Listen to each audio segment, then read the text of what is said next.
अक्षरा दिले तू मला मालिकेच्या आजच्या भागामध्ये आपण पाहणार आहोत की आता शौर्य आणि पद्मा किचनमध्ये असतात. तर शौर्य आता पद्माला या सगळ्याबद्दलची माहिती विचारत असतो. त्याच वेळेला पद्मा आता त्याला सगळं काही सांगत असते. पद्मा आणि शौर्य आता किचनमध्ये बोलत असतानाच अचानकपणे ना आता तिथे शौर्याची आई आणि काकू आलेले असतात आणि ते दोघंही जण बोलत आहेत हे लांबूनच ते पाहतात. त्यामुळे आता शौर्य लगेच विषय बदलतो आणि आता शौर्य विषय बदलूनच पद्माला ज्यूस करायचा आहे असं सांगतो. त्यावर पद्मा ज्यूस वगैरे करायला सुरुवात करते. काय रे तुझे इथे काय काम? त्यावर आता पद्माच्या बद्दल तो काही सांगत नाही. तो म्हणत असतो की खरं तर ना मला ज्यूस हवा होता, तेच मी पद्माला सांगायला आलो होतो. पद्मा माझ्या रूममध्ये ज्यूस आणून दे हा, असं बोलून शौर्य निघून जातो. तर आता पद्मा तिथेच असते. तर पद्माला आता शौर्याची आई आणि काकू या दोघीही जणी काम करण्यासाठी सांगत असतात आणि वर तिला सांगू लागतात की आता तुला कुठेही जायचं नाही आहे. काय गं तुला इतका घाम आला तरी कसा, असं देखील आता तिला विचारलं जातं. त्याच वेळेला ती आता सांगते की मला बरं नव्हतं ना, त्या गोळ्या मी खाल्ल्या होत्या आणि त्यामुळेच ना मला हा घाम आलाय, असं म्हटल्याबरोबर आता कारणं न पटण्यासारखी असतात. तरीसुद्धा आता तिला शौर्याची आई शांत बसून समजून घेत असते. तर पुढे मात्र आता पाहायला मिळत असतं की मला काही करून लवकरात लवकर तिथून सटकायचं असतं. कारण पद्मा जी आहे तिने आता ठरवलेलं असतं की तिकडून जायचं, इथे राहायचं आणि सगळ्या माहित्या काढायच्या. हर्षवर्धन जहागीरदार नेमकं काय करतो काय नाही, आणि यासाठी तर ऊर्जाने तिला पुन्हा कामाला पाठवलेलं असतं. पण आता जेव्हा पद्माच्या हातावर ही खुणा असतात, त्या खुणा बघूनच आता मात्र चकित इकडे दोघीही जणी पडलेल्या असतात. काकू आणि आई त्या विचारत देखील असतात की हे सगळं काय आहे. त्यावरती बंटीचं नाव सांगत असते. अच्छा, म्हणजे बंटीने ह्या खुणा केल्या आहेत, तर असं काहीसं म्हणून ती आता या सगळ्या गोष्टी सावरून घ्यायचा प्रयत्न करत असते. पण आता बंटीने जरी खुणा केलेल्या असल्या तरी बंटी जो आहे तो लहान आहे आणि ह्या ज्या खुणा असतात ना त्या खूपच जास्त विचित्र असतात आणि त्यामुळे प्रश्न पडलेला असतो.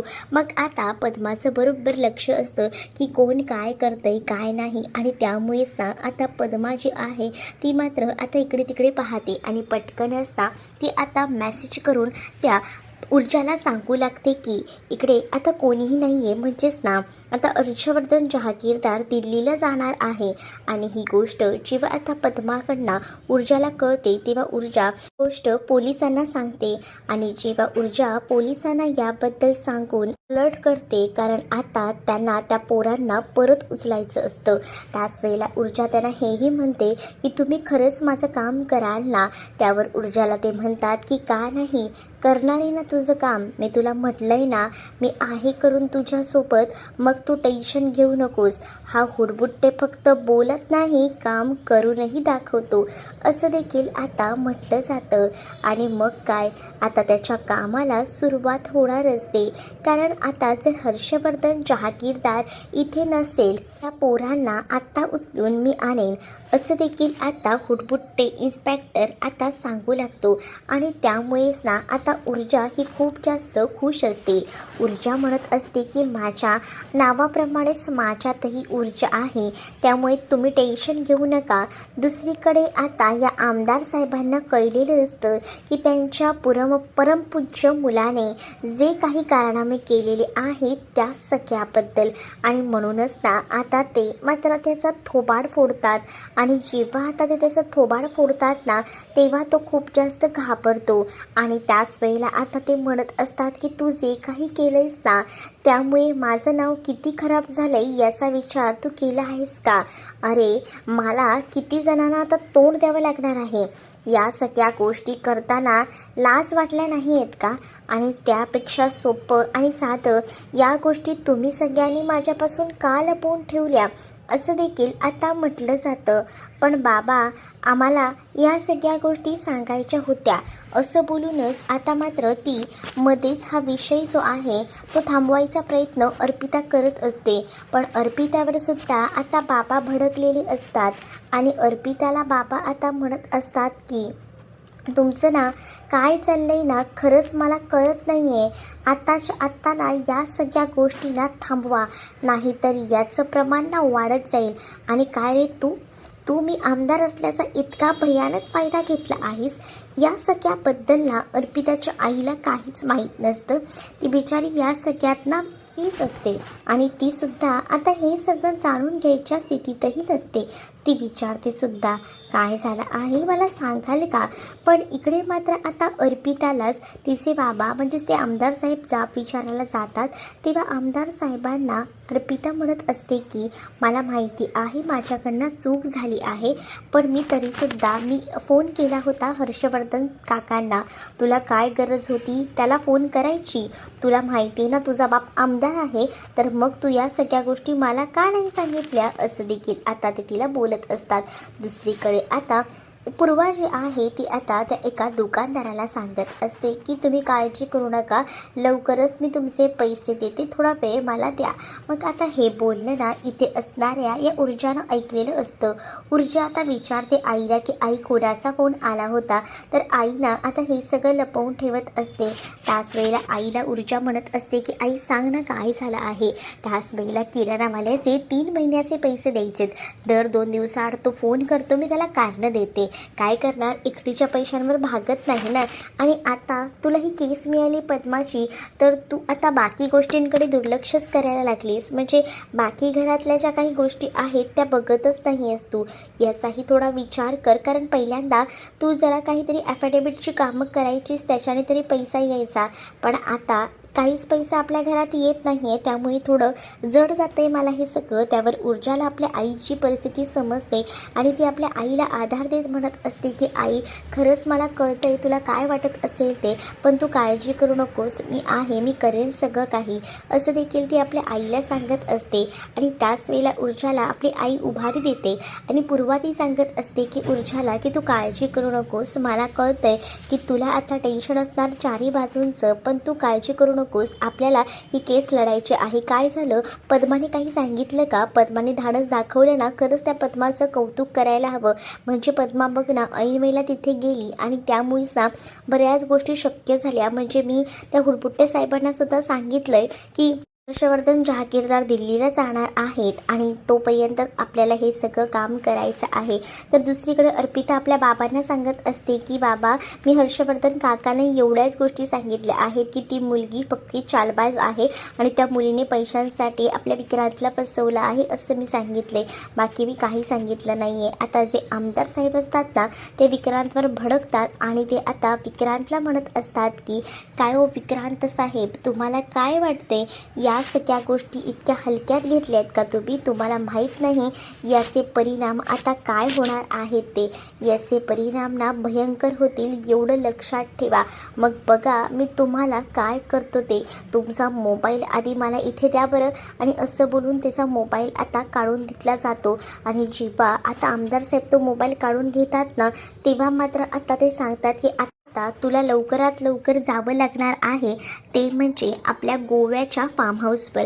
तिथे कोणाशी कॉन्टॅक्ट करायचा प्रयत्न करायचा नाही, जोपर्यंत आम्ही सांगत नाही ना तोपर्यंत कोणाशी कॉन्टॅक्ट करायचा नाही, असं देखील आता सांगितलेलं असतं. मग काय, विक्रांतची आई विक्रांतला डबा वगैरे भरून देत असते, पण आमदार साहेब भडकतात, त्यामुळे विक्रांतची आई शांत बसते आणि विक्रांत देखील तिकडनं निघून जातो. दुसरीकडे मात्र आता अर्पिता जी आहे तिला टेन्शन येतं. तर इकडे आता पद्माला घराच्या बाहेर पडायचं असतं, कारण ऊर्जाने तिला अर्जंटमध्ये बाहेर बोलवलेलं असतं. पण आता पद्मावर लक्ष ठेवायला काकू असतात आणि पद्माला त्या विचारतात की तू आता कुठे चालली आहेस? त्यावर पद्मा सांगू लागते की माझं जरा काम आहे, मी जाऊन येते. मग आता भाजी आणायची आहे असं खोटं कारण ती देऊ लागते आणि जेव्हा भाजी आणायचं खोटं कारण ती देते ना, तेव्हा मात्र आता खूपच जास्त त्रास जो आहे तो खरं तर आता होत असतो इकडे असणाऱ्या लोकांना, कारण एकदा काही गेली काही पुन्हा येत नाही हेही माहिती आणि मग घरातली कामं पडून राहतात. म्हणूनच पद्माला आता काकू कुठेही पाठवत नसते. भाज्या घरात सगळ्या आहेत, त्यामुळे कुठेही जायची गरज नाही आहे असं देखील आता काकू सांगत असतात. पद्मा त्यांना म्हणते की तुमचं बरोबर आहे, पण डॉक्टरांनी काही सांगितले आहेत ना, त्या भाज्या त्यांना देणं गरजेचं आहे. म्हणजे आता डॉक्टर भाज्या फळं काय खायचे ते पण सांगत असतात का लिहून देऊन? काय बोलावं आता तुला, खरंच ना पद्मा, फक्त कारणं शोधत असतेस का बाहेर निघायची? तेवढ्यातच ना आता हर्षवर्धन जहागीरदार देखील तिथे आलेले असतात आणि पद्माला जाताना पाहतात. पद्माला ते आता अडवतात. पद्माला म्हणतात की तू कुठे निघाली आहेस? त्यावर पद्मा आता पुन्हा एकदा घाबरते आणि ती आता सांगू लागते की मी भाजी आणायला जाते. पण आता पद्मा भाजी आणायला न जाता ती भलतीच कुठेतरी चाललेली आहे हे सुद्धा ते ओळखून असतात आणि म्हणूनच पद्माला ते म्हणतात की भाजी वगैरे आणायची गरज नाही आहे, भाजी आणायला दुसरं कोणीतरी जाईल, त्यामुळे तू जाऊ नकोस. मग आता पद्मा बिथरते.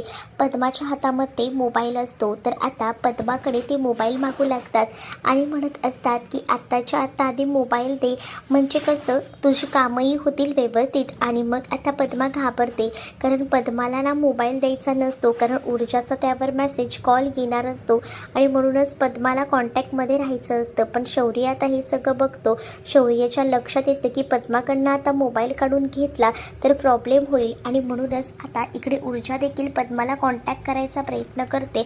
पण आता पद्माचा काही कॉन्टॅक्ट होत नसतो, कारण आता पद्माने फोन स्विच ऑफ केलेला असतो. कारण पद्माला सांगितलेलं असतं ना हर्षवर्धनने की फोन बंद करायचा आणि माझ्याकडे द्यायचा. मग आता त्याच्याकडे ऑप्शन उरत नाही, तर दुसरीकडे मात्र आता काय झालं असं पूर्वा विचारू लागते. तर ऊर्जा सांगते की बघ ना काहीच कॉन्टॅक्ट होत नाही आहे. त्यावर आता पूर्वाला ची काळजी वाटत असते आणि पद्माचं कसं काय होईल याबद्दलच ती विचार करत असते. मग आता पद्मा जी आहे फोन बंद असतो, मग तिला कॉन्टॅक्ट कसा करायचा हा मुळात प्रश्न असतो. पण त्याच वेळेला आता ऊर्जाला आई म्हणत असते की आपण जे काही करतोय ते योग्य आहे, पण या सगळ्यामध्ये ना आपण या सगळ्या गोष्टीचा विचार करत नाही आहे. पद्माच्या जीवावर तर ही गोष्ट बेतणार नाही ना, म्हणजे बघ ना आपण जरा डोकं लावून काम करायला हवं असं देखील आता पूर्वा ऊर्जाला सांगू लागते. आणि जेव्हा या गोष्टी ऊर्जा पूर्वासमोर बोलते तेव्हा तिलाही धक्का बसतो आणि तिलाही कळतं की नाही, आई बोलते ते अगदी बरोबर आहे. आपल्यामुळे आपण जर तिला इतकं प्रोत्साहन करतोय, मग ती जर कोणत्या संकटात सापडली, तिच्या जीवावर बेतलं तर काय करायचं हे टेन्शन आता ऊर्जाला सुद्धा येतं. ऊर्जा डोक्याला हात लावून बसलेली असते. त्याच वेळेला आई तिच्याकडे जाते आणि तिला विचारते की काय झालं बाया, कसलं टेन्शन घेतलंयस? त्यावर आता आईला ती म्हणते की बघ ना, म्हणजे मलाही कळलं नाही, मी जे काही करायला गेले तो मला असं वाटत होतं की न्याय मिळवून द्यायचा, आणि न्याय मिळवून द्यायच्या चक्करमध्ये मी कधीच ना त्या पद्माचा विचार केला नाही की पद्माचं पुढे काय होऊ शकतं. मला पद्माची खूप जास्त भीती वाटते. ते ठीक तर असेल ना, आता मलाच भीती वाटते की मला ही केस जिंकायची होती, एक तरी कोर्टामध्ये केस मला जिंकून दाखवायची होती. साठी ही केस ना खूप जास्त स्ट्रॉंग आहे आणि म्हणूनच मी ही लढत होते. आणि पण आता मला खूपच भीती वाटायला लागले. आणि असं बोलूनच ना ती आता या केसमधून काढता पाय घेत असते आणि ती रडत देखील असते. त्याच वेळेला पूर्वा तिला समजावते आणि तिला म्हणते की तू आता त्या हर्षवर्धनच्या समोर उभी राहिली आहेस, त्यामुळे आता हरायचं नाही, तर आता त्याला सडेतोड उत्तर द्यायचं, त्याला त्याची लायकी दाखवून द्यायची. कारण तुझ्या बाबांच्या वेळेला त्यांनी जे जे काही केले ना त्या सगळ्या गोष्टी माझ्या लक्षात आहेत आणि आज तुला ते करून दाखवायचं आहे. हिमतीने उभं राहायचं आहे आणि त्याला हरवायचं आहे, कारण या केसमध्ये आपली बाजू जी आहे ती स्ट्रॉंग आहे असं देखील आता ऊर्जा ही पूर्वाला सांगून समजावू लागते. जेव्हा ऊर्जा पूर्वाला या सगळ्या गोष्टी सांगते ना, तेव्हा तिलासुद्धा खूपच बरं वाटतं आणि तिच्या अंगातसुद्धा अगदीच बळ आलेलं असतं आणि तिला आता एकदम भारी वाटत असतं की आपली आई आपल्या पाठीशी उभी राहिली आहे, त्यापेक्षा अजून आपल्याला काय हवं आहे. आणि म्हणूनच ती आता आपल्या आईचा आणि या सगळ्याचा विचार करते, कारण तिला आता हर्षवर्धनच्या विरोधात उभं राहून काही झालं तरी ही केस जिंकायची असते. आणि म्हणूनच तर ती हर्षवर्धनला तोडीस तोड उत्तर द्यायला आता या केससाठी तयार असते. तर इथे पूर्वा ऊर्जाला मिठी मारते आणि तिला अजूनच बळ देते. त्यामुळे आता ऊर्जासुद्धा हुशारीने या सगळ्यासाठी तयार होते. पण आता पद्माचा फोन लागत नसतो का, तर पद्माचा फोन जो आहे तो मुद्दामून बंद करायला सांगितलेला असतो. आता अर्पिताला कळतं की 2 माणसांना उचललेलं आहे, म्हणजेच विक्रांतच्या 2 मित्रांना पकडलेलं आहे. आणि ही गोष्ट जेव्हा आता समजते तेव्हा मात्र अर्पिताला धक्का बसतो. तर इकडे आता इन्स्पेक्टर साहेब जे आहेत ते आता सगळी इन्फॉर्मेशन काढत असतात आणि ते आता म्हणत असतात की गपचूपपणे सगळं काही बोलायचं, खरं खरं सांगायचं त्या दिवशी तिकडे विक्रांतच्या घरी काय काय झालं होतं ते. त्यामुळे आता पोलिसांसमोर या मुलांना सांगावंच लागणार असतं. तर दुसरीकडे मात्र आता पद्माचा मोबाईल तर काढून दिला जातो, पण पद्माचा मोबाईल स्विच ऑफ करून ना त्या शौर्याच्या आईकडे ठेवला जातो. मग आता इकडे कसं बाहेर पडायचं हा मूळ मुद्दा असतो. पण आता शौर्याला माहिती असतं ना की सगळं काय झालं आहे. त्यामुळे शौर्य स्वतःहूनच आता पद्माच्या मदतीला आलेला असतो आणि शौर्य हा कॉल करून देऊन लागतो आणि ऊर्जाशी आता पद्मा बोलत असते. पण हा फोन जेव्हा शौर्याच्या मोबाईलमधनं आलेला असतो तेव्हा इकडे मात्र आता चकित पडलेली असते. तिलाही कळत नसतं की काय आहे ते नेमकं. आणि त्यामुळेच ना आता ती लगेच फोनवर बोलत असते की पद्मा तू तर आहेस, पण पद्मा तू कसा काही शौर्याच्या फोनवरून फोन केलास. आणि या सगळ्या विचारांनी तिला आता डोक्यामध्ये अनेक प्रश्न फिरत असतात की पद्मा आता शौर्याला कुठे भेटले असेल, काय झालं असेल ह्यांचं बोलणं. या सगळ्या गोष्टींना आता तिला त्रास देऊ लागतात आणि त्यामुळेच ना आता ती या सगळ्या प्रश्नांची उत्तरं शोधू पाहत असते. पण शौर्याने ऐनवेळेला पद्माला कसं बसं घरातना बाहेर काढलेलं असतं आणि त्यामुळेच तर ती ऊर्जाला भेटायला जाऊ शकत असते. तर तुम्हाला हा भाग कसा वाटलाय ना हे मला कमेंटमध्ये नक्कीच सांगा. आणि त्याचसोबत तुम्ही जर आपल्या चॅनलवर नवीन असाल तर चॅनलला सबस्क्राईब नक्कीच करा. चला तर मग भेटूया पुढच्या भागामध्ये. तोपर्यंत टाटा बाय. व्हिडिओ आवडला असेल तर व्हिडिओला लाईक करायला विसरू नका.